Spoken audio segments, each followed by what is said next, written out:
El misterio del hacendado que salió a cabalgar y nunca regresó. La hacienda de los Valdivia se extendía como una mancha verde y polvorienta en medio del campo seco de Jalisco.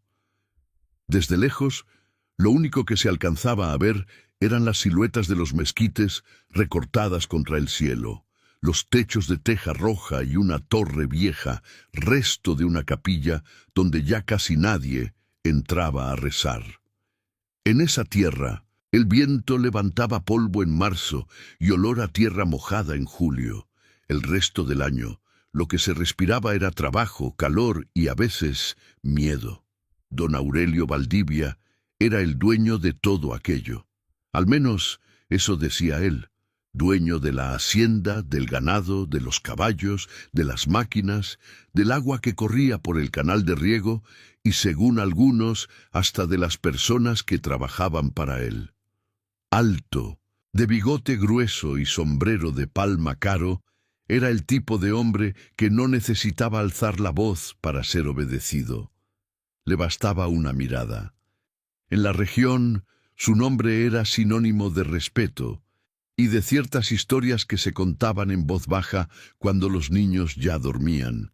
Antes de seguir con esta historia, si te gustan los relatos oscuros basados en misterios rurales de México, suscríbete al canal y cuéntanos en los comentarios desde qué ciudad o país nos estás viendo. Tu apoyo nos ayuda a seguir rescatando casos que el tiempo y el miedo intentan borrar. En la casa grande de la hacienda, quien mantenía todo en orden era Inés.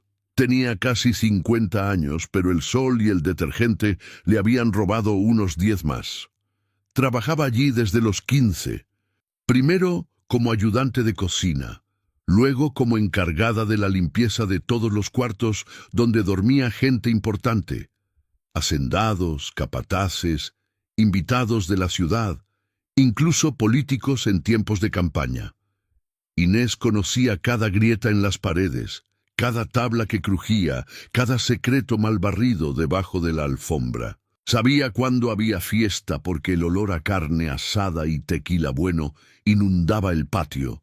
Sabía cuándo había problema porque el silencio de los patrones pesaba más que el sol de mediodía. Aquella mañana el día empezó como tantos otros. Los gallos cantaron antes de las 5, los primeros peones salieron al campo, los perros corrieron detrás de las sombras. Inés ya estaba de pie, preparando café de olla y calentando tortillas en un comal que chisporroteaba como si se quejara de las décadas de uso.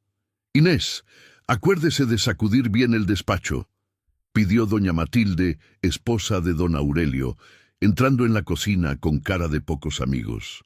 «Hoy viene el licenciado de Guadalajara. No quiero ver ni una mota de polvo». «Sí, señora», respondió Inés bajando la mirada. Sabía que visita de licenciado nunca era buena señal. O venía a hablar de dinero, o de tierras, o de problemas con el gobierno. Y cuando el patrón se preocupaba, alguien terminaba pagando el plato roto allá abajo. Después del desayuno, Inés subió con un balde y un trapo al piso de arriba, donde quedaba la recámara principal, y al lado, el despacho de don Aurelio.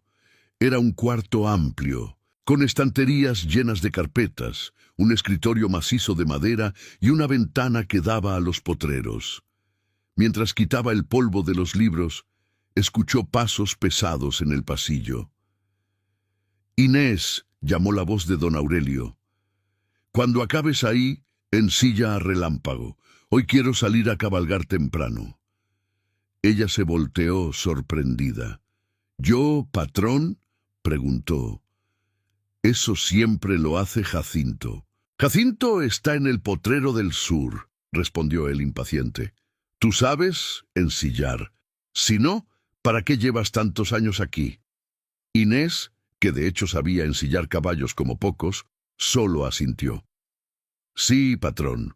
Relámpago era el orgullo de don Aurelio. Un caballo negro, alto, de crin brillante, regalo de un socio de Querétaro. No dejaban que cualquiera se le acercara. Inés, sin embargo, tenía una mano especial con los animales. Mientras ajustaba la silla, acarició el cuello del animal. Hoy te toca cuidar al viejo, murmuró. No me lo vayas a tirar, ¿eh? Don Aurelio salió de la casa poco después, con botas lustrosas, camisa blanca y un pañuelo rojo al cuello. Subió a relámpago con la facilidad de quien nació sobre un caballo. «Voy a dar una vuelta por las lomas», anunció para quien quisiera oír. «Regreso para la comida». Nadie imaginó que esa frase sería la última que escucharían de él. Las horas pasaron. El sol subió y empezó a caer. Los peones regresaron a comer. El licenciado de Guadalajara llegó con retraso. Doña Matilde mandó poner la mesa grande con el mantel bueno. Inés iba y venía entre cocina y comedor, llevando platos, cambiando cubiertos, llenando vasos. ¿Y Aurelio?, preguntó el licenciado acomodándose el saco. Dijo que estaríamos listos a la 1. Salió a caballo, respondió doña Matilde, algo irritada. Pero ya debería estar de vuelta. Inés sintió un ligero escalofrío en la nuca. Don Aurelio podía hacer muchas cosas, pero no solía fallar a la hora de la comida cuando había visita importante. A la 1:30 la inquietud se volvió impaciencia, a las 2 preocupación, a las 3 miedo. «Jacinto», ordenó doña Matilde con los ojos desorbitados, «ve a buscar al patrón. Seguro se entretuvo, pero no quiero sustos». Jacinto, el capataz, asintió y salió con 2 hombres montados rumbo a las lomas, siguiendo el camino que don Aurelio acostumbraba tomar. Inés, desde el corredor, veía a doña Matilde caminar de un lado a otro del salón como una leona enjaulada. El licenciado fingía interés en un cuadro de la pared, pero miraba el reloj cada 5 minutos. El sol comenzó a esconderse cuando Jacinto regresó, solo, sin relámpago, sin el patrón. «¿Y Aurelio?», preguntó doña Matilde acercándose con la voz casi histérica. Jacinto tragó saliva. «Encontramos a Relámpago en la vereda, señora», dijo. «Sin jinete. Traía la silla, pero como si se hubiera espantado. No hay rastro del patrón. Buscamos por todos lados. Nada». El silencio que siguió fue tan pesado que hasta las gallinas del patio parecieron callarse. «Eso no es posible», susurró doña Matilde. «Aurelio no es ningún muchacho. No se cae así nomás. Búscalo otra vez. Búsquenlo bien». Lo buscaron, esa noche y las siguientes. Peinaron las lomas, los barrancos, los maizales, las veredas del ganado. Algunos decían que lo habían visto pasar cerca del río. Otros, que alguien escuchó un disparo lejano. Nada concreto, ningún cuerpo, ninguna prenda, solo el caballo, inquieto, con los ojos más asustados de lo normal. La noticia corrió rápido por la región. El hacendado Valdivia se había perdido en el monte.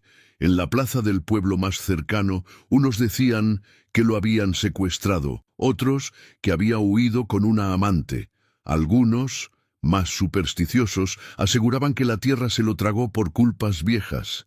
En la hacienda, en cambio, el ambiente era otro. No había espacio para leyendas bonitas, solo para una certeza que nadie quería decir en voz alta. Alguien sabía más de lo que estaba contando. Inés se volvió, de golpe, todavía más invisible que antes. Mientras lavaba platos, barría pasillos y cambiaba sábanas que nadie dormía, escuchaba pedazos de conversaciones.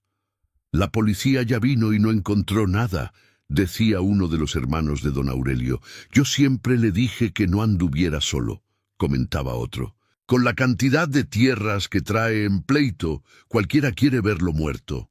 «No hables así delante de la servidumbre», cortaba doña Matilde. «Luego repiten todo en el pueblo». Inés fingía no oír, pero guardaba cada frase en un rincón de la memoria. Un detalle, sin embargo, le dolía más que el resto, la culpa sutil que algunas miradas dejaban caer sobre ella. «Tú fuiste la que ensilló al caballo, ¿no?», le preguntó un día una de las cuñadas, mientras Inés restregaba el piso. «¿Segura que no viste nada raro? ¿Ningún corte, nada de sangre, nada en la silla?» No, señora, respondió Inés firme. El caballo estaba bien, el patrón también. A veces los de abajo saben más de lo que dicen, murmuró la cuñada alejándose. La frase se quedó rebotando en su cabeza. Los meses pasaron. La búsqueda oficial terminó. Los papeles de la policía hablaban de desaparición. La iglesia celebró misa por el alma de Aurelio, esté donde esté. El licenciado de Guadalajara regresó varias veces, ya no para cerrar tratos con el hacendado, sino para hablar de herencia, tierras y deudas. Doña Matilde colgó un retrato grande de su marido en la sala principal y empezó a vestir de negro, aunque no hubiera acta de defunción. Los peones siguieron trabajando, pero con un ojo en la milpa y otro en los chismes que crecían. Dicen que el patrón tenía enemigos, susurraban, que uno de los hermanos se quería quedar con todo, que los ejidatarios lo odiaban, que los narcos andan comprando tierras y él no quiso vender. En medio de todas esas teorías, una cosa no cambiaba. Dentro de la hacienda nadie hablaba en voz alta, y quien más escuchaba sin ser vista era Inés.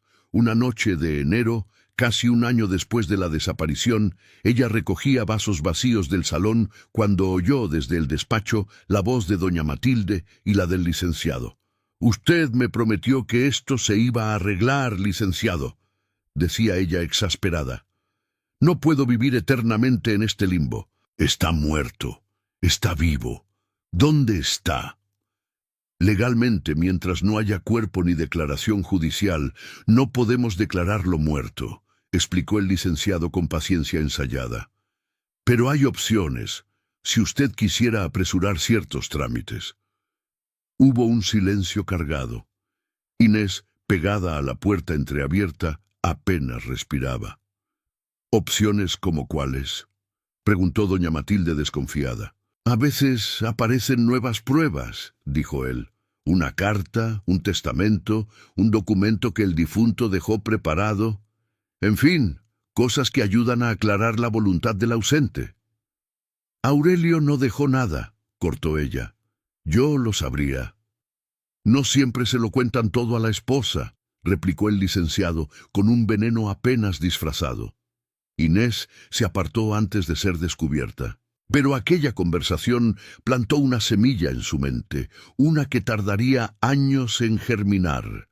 La idea de que, en algún lugar, podía existir una carta verdadera, unas palabras escritas por don Aurelio que cambiarían todo. Porque el misterio del hacendado que salió a cabalgar y nunca regresó no terminó en los barrancos ni en las lomas. Se quedó guardado, doblado, entre papeles, culpas y silencios. Y, sin saberlo todavía, Inés cargaba la llave que mucho tiempo después obligaría a todos a mirar aquello que prefirieron no ver el primer día en que el caballo volvió solo. Años después, la hacienda de los Valdivia ya no era la misma, aunque por fuera pareciera idéntica. Los techos seguían rojos, los mezquites seguían clavados en la tierra seca y el viento seguía levantando polvo en marzo. Pero dentro de la casa grande, el retrato de don Aurelio se había convertido en una presencia incómoda, más que en un recuerdo querido. Doña Matilde envejeció de golpe. El negro del luto dejó de ser un gesto dramático para convertirse en uniforme diario. Los hermanos de Aurelio se fueron alejando poco a poco. Al principio venían cada mes, a ver cómo iba todo. Después solo mandaban recados. El licenciado de Guadalajara siguió apareciendo de vez en cuando, siempre con nuevas carpetas, nuevos papeles, nuevas formas de decir que nada estaba resuelto del todo. Inés, entretanto, continuó haciendo lo que siempre había hecho: limpiar, sacudir, lavar, escuchar. El tiempo la había vuelto más silenciosa, pero no menos observadora. Cada vez que entraba al despacho para quitar el polvo, el retrato de Aurelio sobre la pared la miraba con esa expresión soberbia que él tenía incluso en las fotos. Si de verdad estás muerto, murmuraba a veces cuando nadie la oía. No sabes el relajo que dejaste.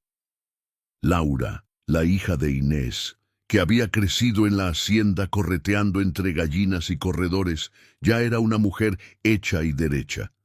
Se había ido al pueblo a estudiar secretariado y, con el tiempo, consiguió trabajo en la notaría municipal.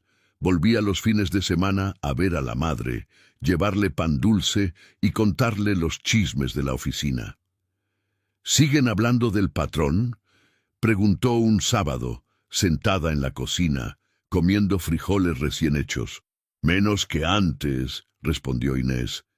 Pero cada vez que el licenciado viene, todos se ponen nerviosos. Algo trae entre manos. Vas a ver. Laura se encogió de hombros. En la notaría también se oyen cosas, dijo. Que si las tierras se van a repartir, que si uno de los hermanos quiere vender la parte de acá, que si hay un comprador de fuera. Pero nadie firma nada porque no hay acta de defunción. Inés suspiró. Siempre lo mismo, dijo. Para unas cosas dicen que está muerto, para otras que todavía no. Ni lo dejan descansar, ni dejan vivir tranquilos a los que nos quedamos. Fue en una de esas visitas de fin de semana cuando ocurrió algo que cambiaría el rumbo de esa historia. Llovía fuerte, de esas lluvias gordas de verano que golpean el techo de lámina de los cuartos del personal, como si quisieran entrar a la fuerza. La casa grande tenía goteras viejas, pero nadie se tomaba el trabajo de repararlas bien. Ponían cubetas, movían muebles, esperaban a que escampara. Inés, súbete al desván y mueve las cajas, ordenó doña Matilde molesta. Se me está filtrando el agua encima del closet. No quiero que se arruinen mis vestidos. Inés miró a Laura. Ven, así me ayudas, dijo. Subieron por la escalera estrecha que llevaba al desván. Un espacio lleno de cajas, trastes viejos, baúles, retratos que ya no colgaban en ninguna pared. El olor a polvo húmedo la recibió como un golpe.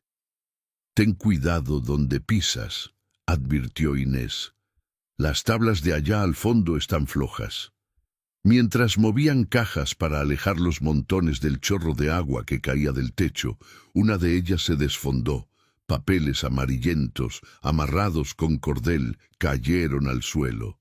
«Ay, no», murmuró Inés, «si esto se moja, la señora nos mata». Se agachó para recogerlos. Eran cartas, recibos, documentos viejos. Muchas llevaban membretes de bancos, notarías, despachos. Otras, sobres con el nombre de Aurelio Valdivia, escrito con distintas letras. Laura, más curiosa por naturaleza, tomó un envoltorio que estaba más al fondo, envuelto en una tela y sellado con una cinta de cuero envejecida. «Mira esto, mamá», dijo. «Está más escondido que los demás». Inés lo tomó entre las manos. La tela estaba dura por el tiempo. Con cuidado, desató la cinta y desplegó el contenido. Varias hojas dobladas, con una letra firme que reconoció de inmediato. Era la letra de don Aurelio. En la primera hoja, arriba, se leía: «A quien corresponda cuando yo ya no esté». El corazón de Inés empezó a latir más rápido. Laura, al notar la reacción de la madre, frunció el ceño. «¿Qué es?», preguntó. «¿Un testamento?». Inés dudó. «No lo sé todavía», respondió. «Pero no vamos a leerlo aquí, con el agua encima. Ayúdame a guardar esto». Metió las hojas dentro de la tela de nuevo, las sujetó con fuerza y bajó del desván, casi sin escuchar las protestas de las rodillas. Esa noche, cuando la lluvia se calmó y todos en la casa parecían ocupados en sus propios dramas, Inés y Laura se encerraron en el cuartito que la mujer ocupaba junto al área de servicio. Era un espacio pequeño, con cama angosta, ropero viejo y una mesita de madera que servía para todo, de altar, de apoyo y de escritorio. Inés colocó el paquete sobre la mesa. Respiró hondo. «Si esto es lo que creo que es», dijo, «puede meter a mucha gente en problemas». incluyéndonos. Laura se sentó a su lado. Si es una carta de él, respondió, también puede ser la única verdad que tengamos. Ya pasó mucho tiempo para seguir fingiendo que se perdió en el monte nomás porque sí. Inés desdobló la primera hoja. A medida que leía en silencio, la expresión en su rostro cambiaba. Primero sorpresa, luego incredulidad, después una tristeza pesada. «¿Qué dice?», insistió Laura. «Me estás matando de la intriga». Inés tragó saliva y empezó a leer en voz alta. «Si alguien está leyendo esto es porque, de una forma u otra, mi cuerpo ya no está donde debería. No sé si me encontraron, si me van a encontrar o si decidieron hacer como que me perdí.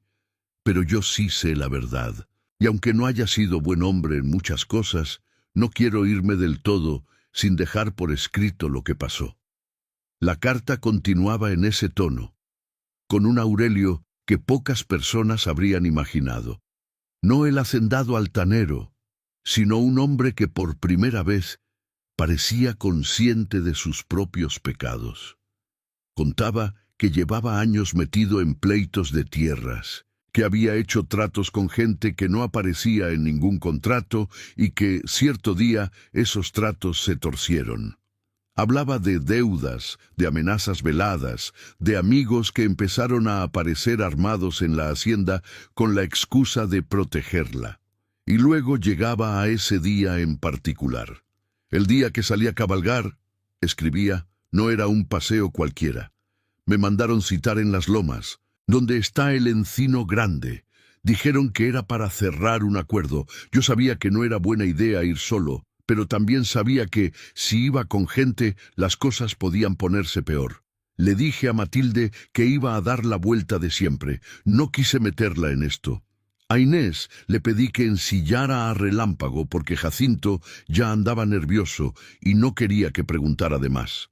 Inés se detuvo un segundo. El simple hecho de ver su nombre ahí, en la carta, le hizo sentir un calor raro en el pecho. Cuando llegué al encino, seguía la carta, ya estaban ahí dos de ellos. No voy a escribir sus nombres, pero si alguien de por aquí lee esto, sabrá de quién hablo.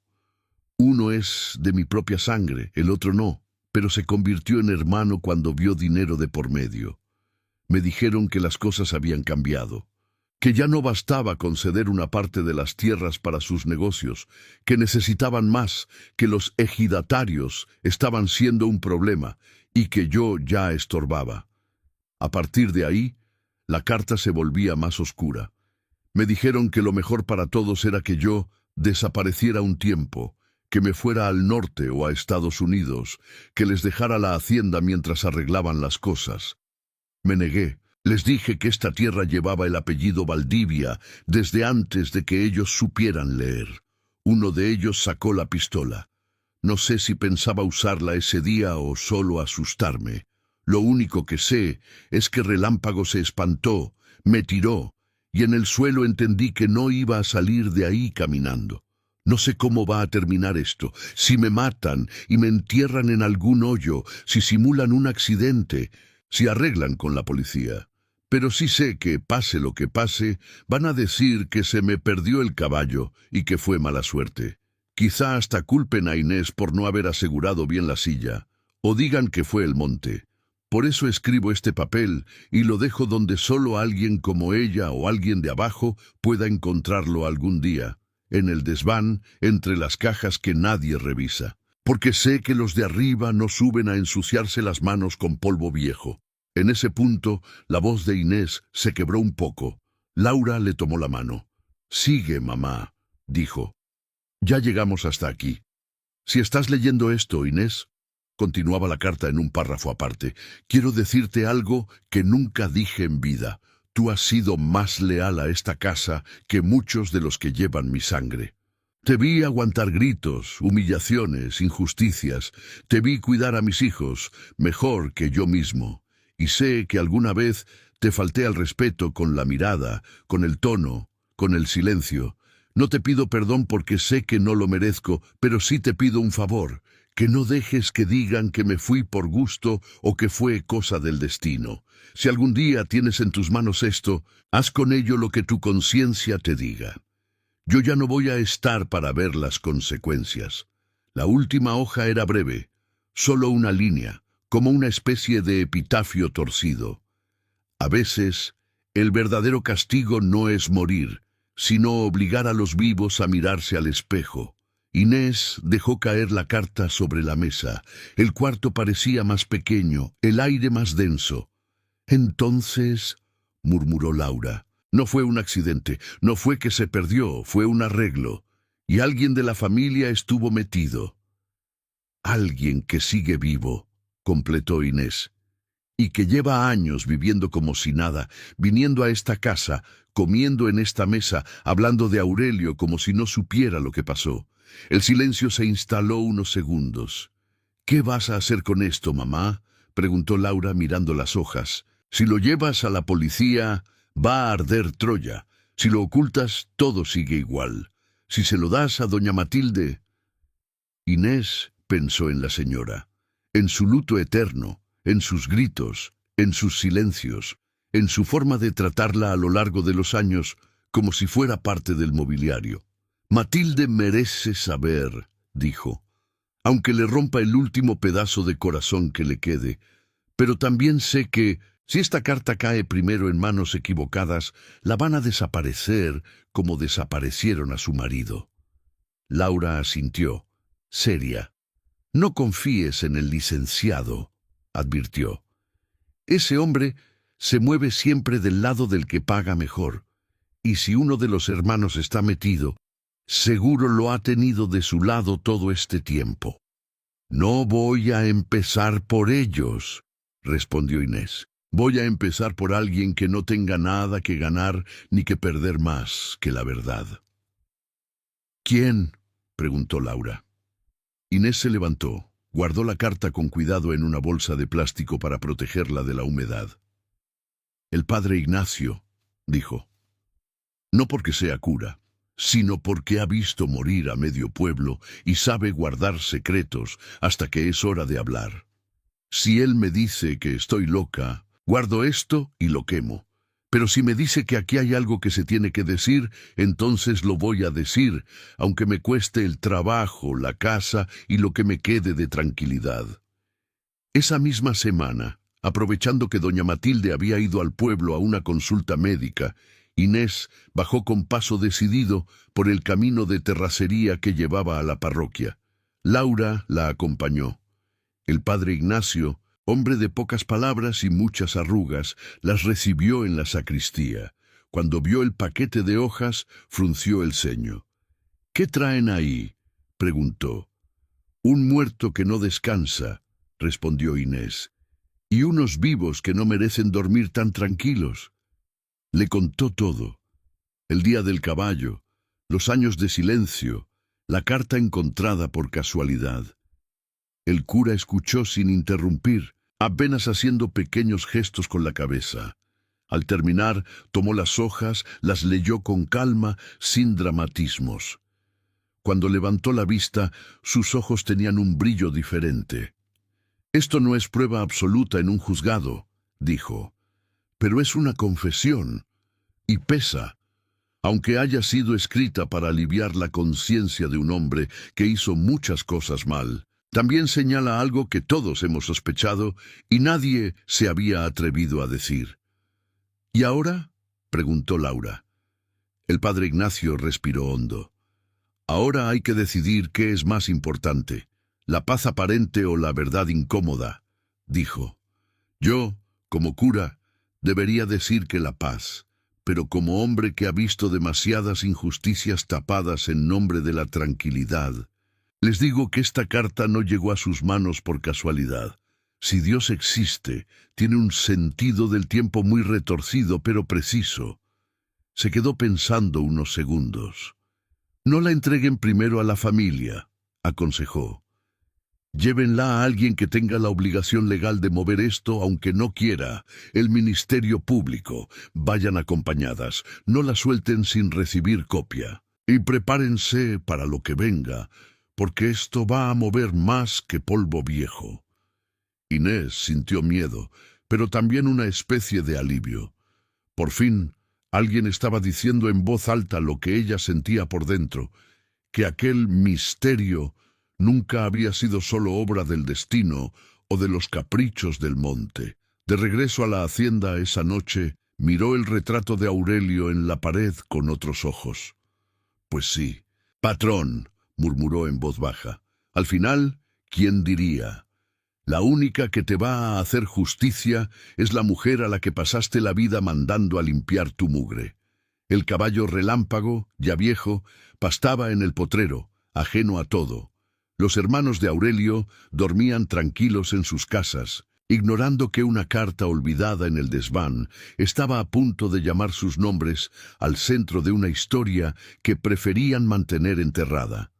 Y el pueblo, que durante años había repetido «el patrón se perdió en el monte», todavía no sabía que estaba a punto de descubrir que a veces el monte menos peligroso es el que está afuera. El verdadero es el que crece, en silencio, dentro de las casas grandes donde todos conocen al sospechoso, pero nadie se atreve a hablar hasta que una mujer de mandil decide que ya tuvo suficiente. El camino al Ministerio Público del distrito no era largo en kilómetros, pero para Inés se sintió como cruzar un país entero. Nunca había puesto un pie allí. Sabía de su existencia por historias de gente del pueblo que había ido a denunciar robos, pleitos, golpes, y que muchas veces regresaban con las manos vacías y la paciencia rota. Laura caminaba a su lado, sosteniendo una carpeta de plástico transparente donde habían guardado las copias de la carta. El original, bien protegido en una bolsa hermética, estaba dentro del bolso de Inés, pegado al cuerpo, como si fuera un corazón de papel. «Acuérdate de lo que dijo el padre Ignacio», murmuró Laura. «No firmes nada sin leer, pide copia de todo, y no te dejes intimidar por las caras». Inés asintió. No era fácil. Toda la vida había estado del otro lado de los escritorios, sirviendo café, limpiando, esperando. Ahora iba a sentarse frente a uno, como quien se sienta en un confesionario al revés. En la oficina del Ministerio Público, el aire olía a papel viejo, sudor y desinfectante barato. Un ventilador en el techo daba vueltas con flojera. Había gente sentada en sillas de plástico, algunos con vendas, otros con caras cansadas. «¿Trámite o denuncia?», preguntó detrás de una ventanilla un empleado con camisa arrugada. «Denuncia», respondió Inés. Por un crimen antiguo». El hombre levantó una ceja, acostumbrado a frases raras. «Nombre de la denunciante», dijo sacando un formulario. «Inés Ramírez». «¿Y de qué se trata?». Inés miró a Laura. Luego respiró hondo. «De una desaparición que no fue desaparición», dijo. «De un hombre al que dijeron que se lo tragó el monte, pero en realidad se lo tragaron los vivos. Eso bastó para que no las despacharan de inmediato. Las pasaron a una oficina pequeña donde un agente del Ministerio Público de unos 40 años, bigote fino y cara de cansancio permanente, las recibió. «Soy el licenciado Castañeda», se presentó. «A ver, cuénteme con calma. ¿De quién estamos hablando?». Inés le contó, desde el principio, el día del caballo, los años de silencio, la carta encontrada en el desván. Laura, de vez en cuando, añadía detalles que la madre pasaba por alto. Castañeda escuchó sin interrumpir, tomando notas en una libreta, más por hábito que por convicción. «¿Y la carta?», preguntó al final. Inés sacó el original con cuidado y lo colocó sobre la mesa. «Aquí está», dijo, «y también traje copia por si acaso». El licenciado se puso unos lentes y empezó a leer. Sus ojos se movían rápido por las líneas, pero de vez en cuando se detenían, retrocedían, volvían a pasar. Al terminar, se recargó en la silla. «Está fuerte», admitió, «pero también es complicada». ¿Complicada cómo?, preguntó Laura. Es una confesión escrita por el propio desaparecido, explicó Castañeda. Habla de amenazas, de arreglos, incluso de una posible agresión en las lomas, pero no da nombres. No dice mi hermano tal ni el señor fulano. Habla en clave. Y legalmente eso es un problema.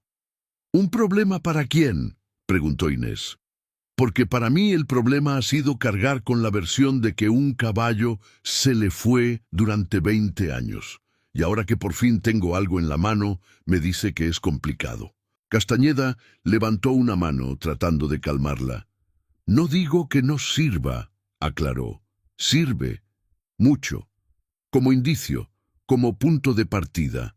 Me da base para reabrir una carpeta de investigación que, me imagino, está empolvada desde hace años. Y también para llamar a declarar a ciertas personas. Pero no esperen que mañana salgan esposando a medio mundo. Esto es lento. Lento ha sido todo este tiempo de mentiras, respondió Inés.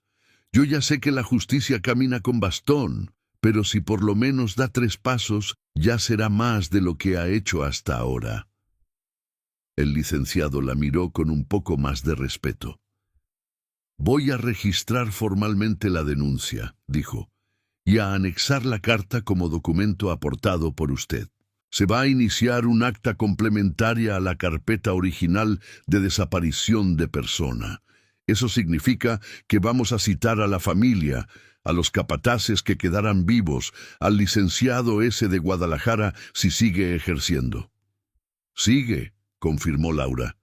Lo veo en la notaría a veces, llegando en camioneta nueva cada año.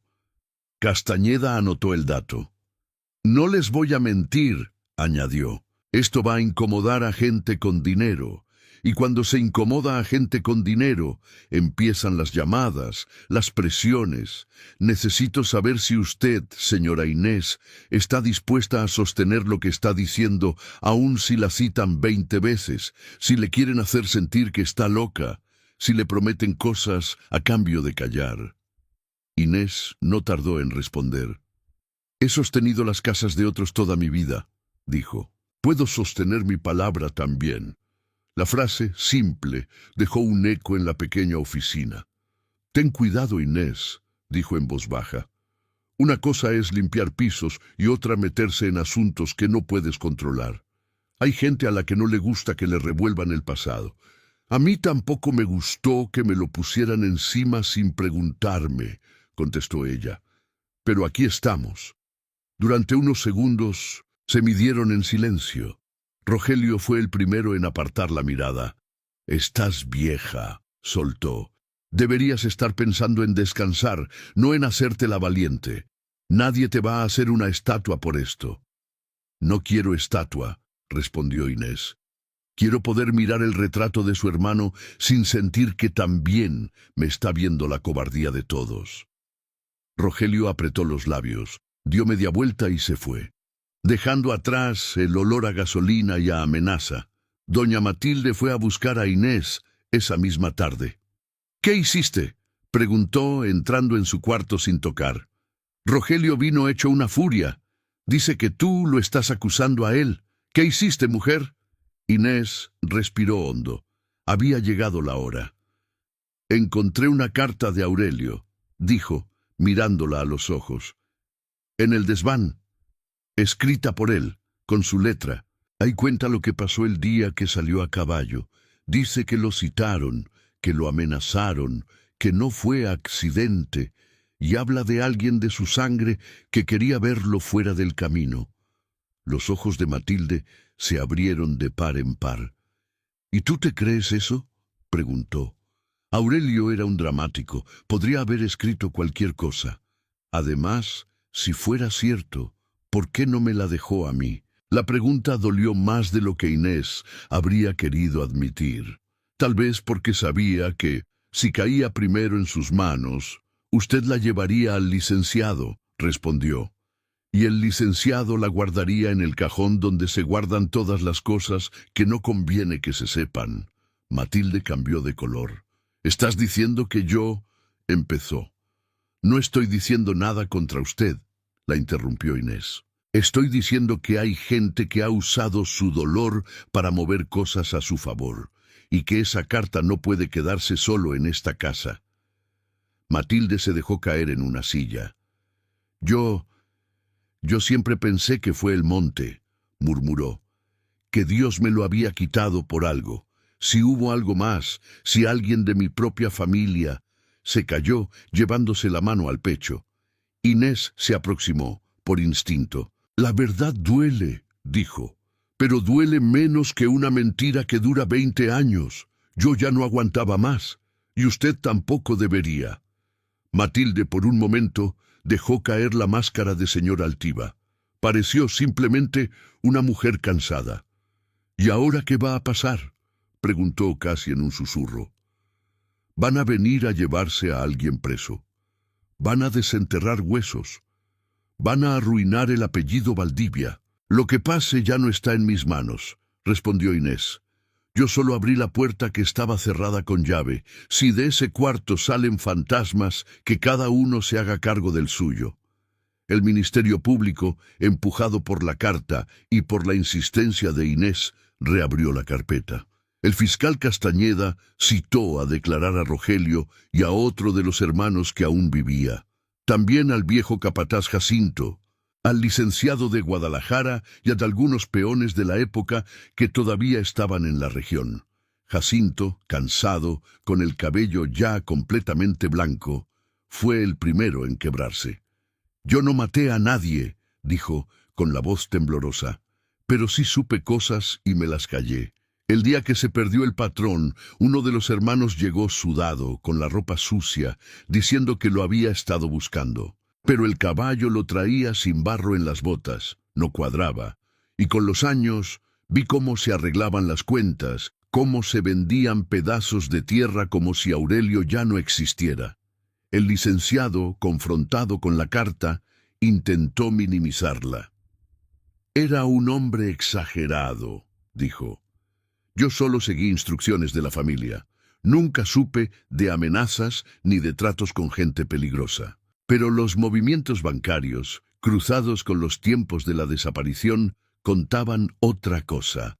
Transferencias a nombres de empresas fantasma, pagos a asesores de seguridad, depósitos sospechosos en cuentas ligadas a Rogelio.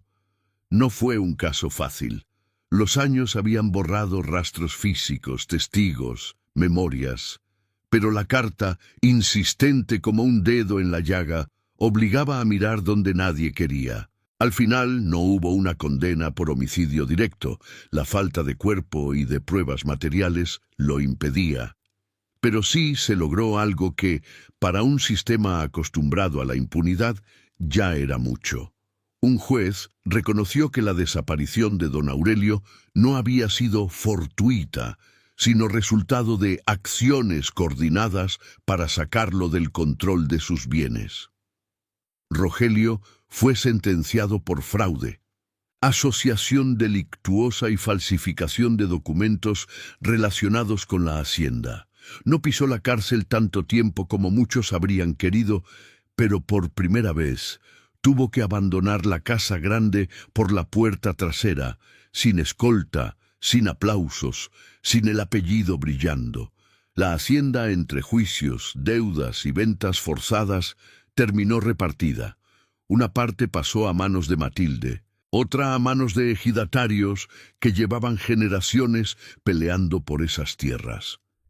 El apellido Valdivia dejó de ser sinónimo de intocable para convertirse, lentamente, en una historia más complicada. El día en que notificaron oficialmente el cierre del caso, Inés estaba barriendo el corredor, como tantas otras veces. El fiscal Castañeda llegó en una camioneta sencilla, sin chofer. «Vine a decírselo en persona», dijo entregándole una copia de la resolución, no porque todo haya sido perfecto, sino porque nada de esto habría pasado sin usted. Inés tomó el papel, leyó las primeras líneas con dificultad. «Así que al final no fue el monte», bromeó con una sonrisa triste. «Nunca lo fue», respondió Castañeda. Pero hasta que alguien escribe y otra persona se atreve a leer en voz alta, las historias se quedan en la versión cómoda. Laura apareció detrás, secándose las manos en un trapo. Mi mamá siempre dijo que lo más sucio de la hacienda no era el piso, comentó, sino lo que barrían para debajo del tapete. Castañeda rió. Pues ahora el tapete está levantado, dijo. No todo lo que había debajo se pudo limpiar, pero por lo menos ya no está escondido.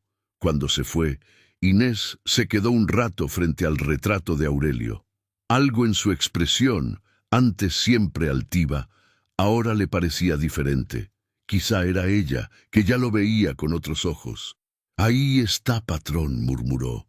Al final, la verdad salió de unas hojas viejas de papel donde te atreviste a escribir lo que muchos no querían oír.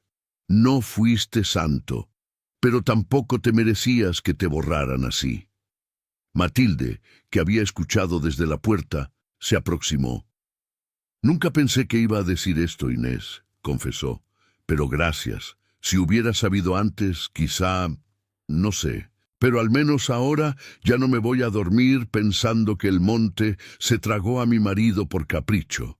Sé que hubo manos y nombres, y aunque la mitad de ellos no terminen presos, por lo menos yo ya no les voy a servir café como si nada. Inés sonrió, cansada. De nada sirve limpiar la casa si una no se limpia también por dentro, dijo. Yo necesitaba sacar esto, y usted, aunque no lo supiera, también. Los años siguientes fueron menos dramáticos. La hacienda se fue vaciando de lujos y llenando de una vida más sencilla. Algunos cuartos se adaptaron para ser casa de los nuevos dueños ejidatarios. Otras partes quedaron en ruinas, recordando que no todo pasado puede reciclarse. Inés, por su edad, dejó poco a poco el trabajo pesado. Se quedó viviendo en un cuartito al lado de la antigua cocina, esta vez no como empleada, sino como alguien a quien le habían dicho por fin que tenía derecho a estar ahí sin pedir permiso. Un día, Laura llegó con una noticia. «Mamá», dijo, «en la notaría me pidieron ayuda para organizar unos archivos viejos de sucesiones. Encontré varias historias de haciendas como esta, donde la gente humilde sabía la verdad, pero nunca la dijo. Pensé en escribir algo, no para hacer un libro grande, sino para que no se pierdan». Inés levantó la vista. «Escríbelo», dijo, «porque si algo aprendí es que la tierra guarda secretos, pero el papel también. Y a veces, muchos años después, son esos papeles los que nos obligan a escuchar a los muertos». Laura sonrió. «Voy a empezar por la nuestra», anunció. «La voy a llamar La hacienda donde el caballo volvió solo, pero la culpa no». Inés rió, por primera vez en mucho tiempo, con una risa ligera. «Pon también el nombre de quien encontró la carta», bromeó. «No vaya a ser que luego digan que fue obra del destino y no de una señora que subió al desván a mover cajas porque había goteras».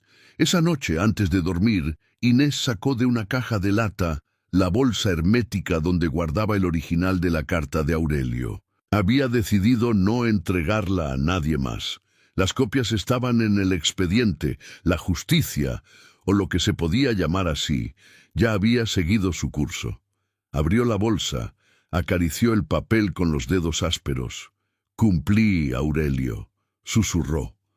«No dejé que dijeran que te fuiste porque quisiste, ni que fue un accidente.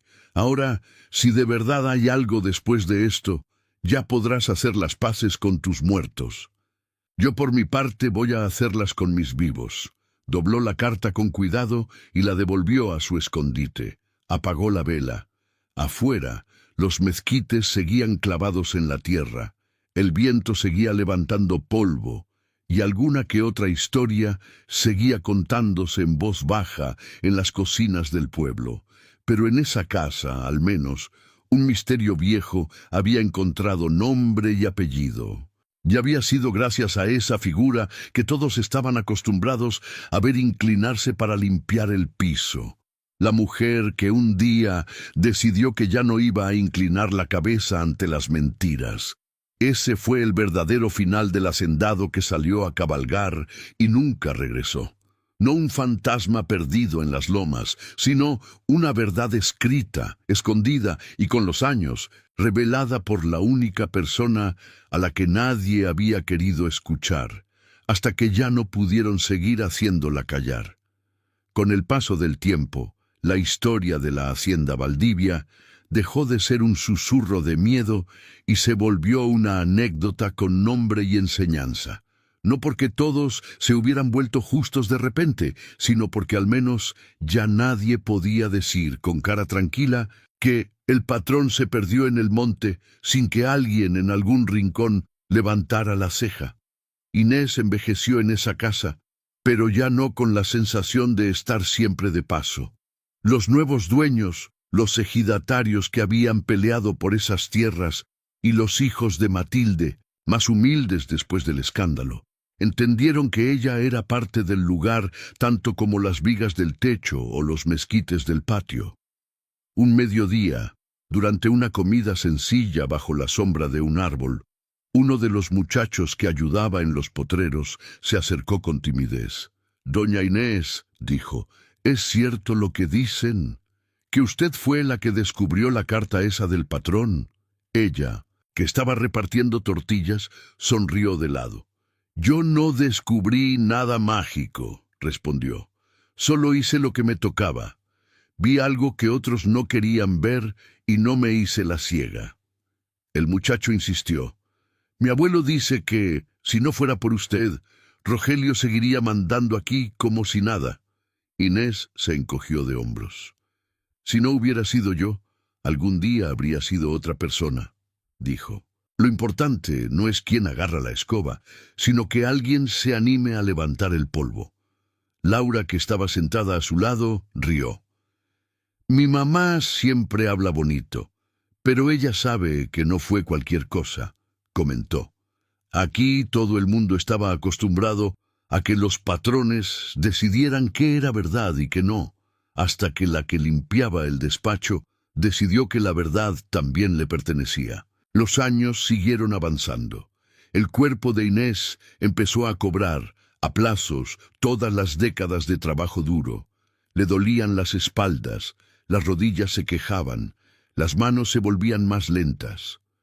Aún así, le gustaba levantarse temprano, abrir las ventanas de la cocina y sentir el olor del café de olla subiendo, como en tantos otros días de su vida. Un domingo de invierno, Laura llegó con varias hojas impresas. «Mira, mamá», dijo dejándolas sobre la mesa. «Terminé el texto sobre la hacienda, el que te conté». El profesor lo leyó y le gustó tanto que quiere publicarlo en el boletín de la universidad. Dice que es un estudio de caso de memoria y justicia rural. Inés tomó las hojas, los ojos ya no tan buenos, pero suficientes para reconocer las líneas generales de su propia historia ahí. La hacienda, Aurelio, el caballo, la carta, el ministerio público, Rogelio, el desenlace.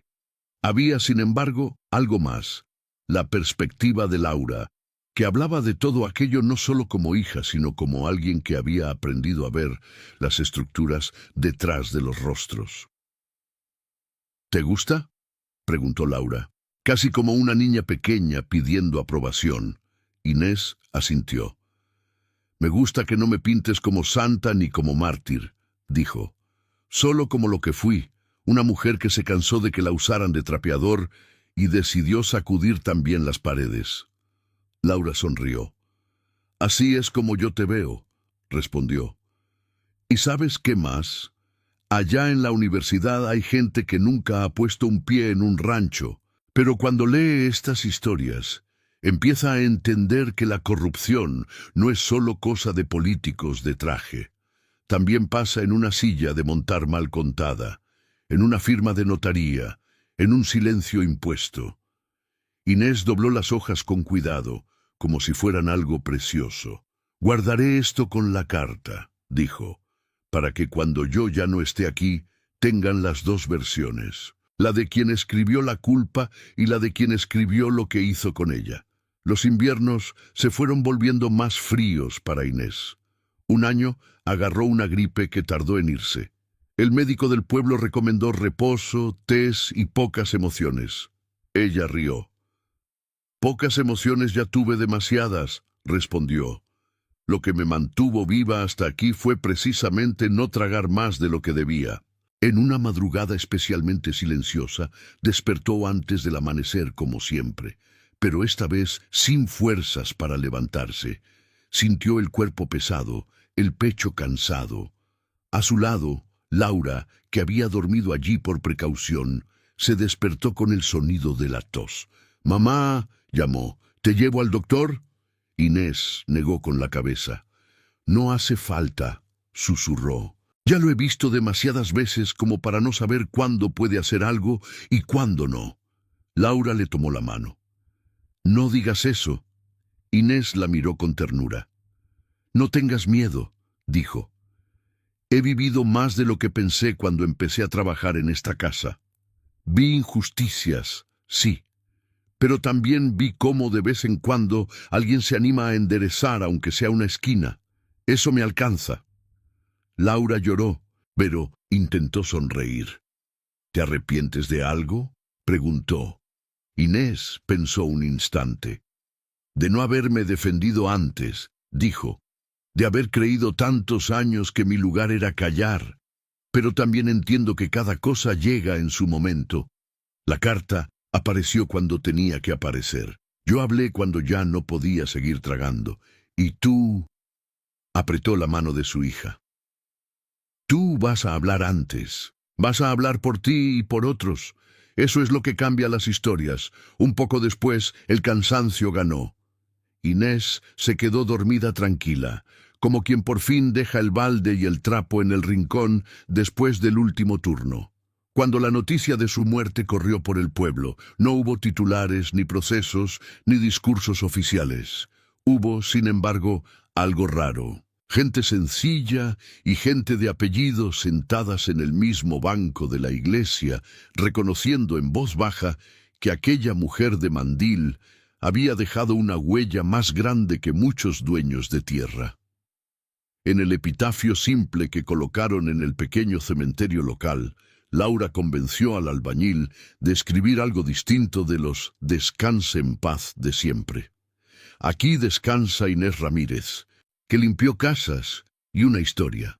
Con el paso de los años, la hacienda cambió aún más. Una parte se convirtió en cooperativa de producción de queso, otra se reservó como área común, otra simplemente fue tomada por la vegetación. La casa grande, reformada poco a poco, ganó usos diferentes: reuniones de comunidad, fiestas, asambleas. El retrato de Aurelio siguió en una pared, pero ya no estaba solo. A su lado colgaron fotografías de trabajadores, mujeres, niños, gente que siempre había estado en los bastidores. En uno de esos encuentros comunitarios, un joven estudiante que venía de la ciudad para hacer investigaciones se levantó y preguntó: «¿Y quién empezó todo este cambio aquí? ¿Quién fue el primero que se atrevió a decir que algo no estaba bien?». Varios se miraron entre sí. Algunos señalaron a los ejidatarios antiguos, otros al padre Ignacio, otros al fiscal que reabrió el caso. Laura, sin embargo, levantó la mano. «Fue una mujer a la que nadie veía», dijo. «Una que siempre estaba agachada, limpiando. Un día decidió levantar la cabeza, y cuando levantó la cabeza, los demás ya no pudimos seguir mirando al piso». El muchacho anotó, interesado. «¿Cómo se llamaba?», preguntó. «Inés», respondió Laura con un orgullo tranquilo. «Y si algún día escribes sobre esta hacienda, no te olvides de poner su nombre, porque las historias sin los nombres de los humildes quedan incompletas». El joven asintió. Ese fue entonces el verdadero final del misterio del hacendado que salió a cabalgar y nunca volvió. No la leyenda conveniente de un hombre tragado por el monte, sino la certeza incómoda de que su ausencia tuvo manos humanas detrás y que hizo falta la valentía tardía de una mujer invisible para tirar de ese hilo. El miedo siguió existiendo en el mundo, las injusticias también, pero en esa pequeña parte de México quedó grabada una lección simple y poderosa. Por más dinero, tierra o apellido que alguien tenga, nunca está del todo a salvo cuando allá abajo un corazón cansado decide hablar, porque al final no fue la carta del hacendado lo que lo cambió todo, fue quien la leyó, creyó en ella y se negó a volver a guardarla en el polvo del desván.